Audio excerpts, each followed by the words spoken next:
I wrote this on October 5, 2020, for the church I was serving then, Recycling Today. I'm not sure if it was 5th or 6th grade, but I remember the humiliation. I competed in my school's chess tournament, and I won each match until the finals.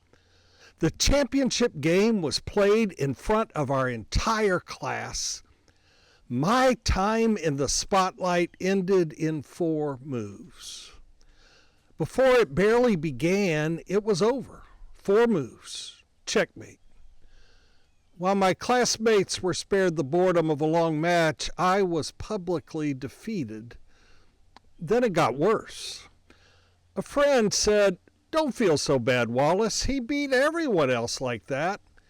He learned those moves from the Encyclopedia Britannica. It's called Fool's Mate."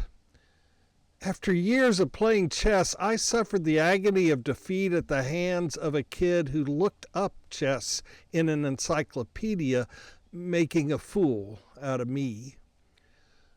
When I later learned the correct term is scholar's mate, I still felt foolish.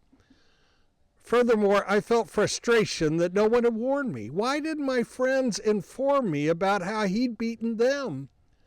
Was anyone really my friend? Why hadn't I looked up chess instead of playing it? Why couldn't I have lost earlier, before the finals? How would I live with my public and private humiliation?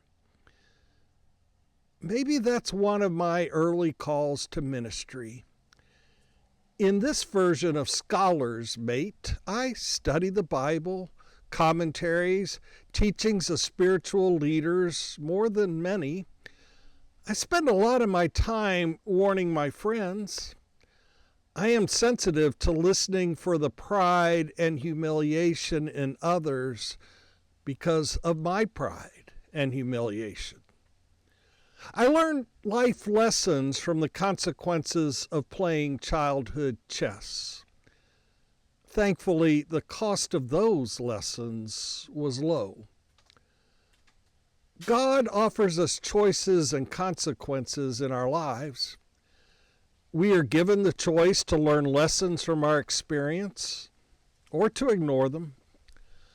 I believe God allows us to suffer the consequences of our actions because we are not punished for our sin as much as we are punished by our sin. Some lessons are learned when the cost of our choice is low. Some lessons are delayed until the cost is greater. Sometimes we suffer the consequences of the choices of others. How have your past life lessons impacted your present? What are the consequences of your choices and actions teaching you today? How do you open your heart, mind, and body to what God is trying to teach you in your personal checkmate?